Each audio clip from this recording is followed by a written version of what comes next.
Factory ওয়ার্কারদেরও কিন্তু বিভিন্ন ধরনের শ্রমিক নিয়োগ করা হবে, যেমন chocolate factory, carpet factory, food packaging factory ইত্যাদি ফ্যাক্টরিগুলোতে কিন্তু প্রচুর সংখ্যক শ্রমিক 2024 সালে উজবেকিস্তান দেশটিতে নিয়োগ হতে চলেছে। যারা যাবেন তারা অবশ্যই যোগাযোগ করলে এই কাজগুলোতে নিয়োগ হতে পারবেন। এতে 8 ঘন্টা ডিউটি হবে, থাকা খাওয়া কোম্পানি বহন করবে।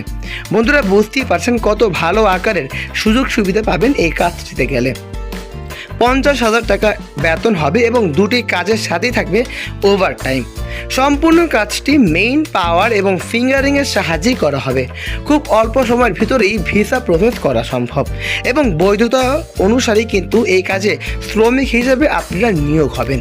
প্রচুর সংখ্যক শ্রমিক কিন্তু নিয়োগ হবে আমাদের বাংলাদেশ থেকে। তাই বন্ধুরা, সুযোগটি যদি হাতছাড়া না করতে চান অবশ্যই কাঙ্ক্ষিত নাম্বারগুলোতে যোগাযোগ করতে পারেন, বিভিন্নভাবে সাহায্য পেয়ে যাবেন।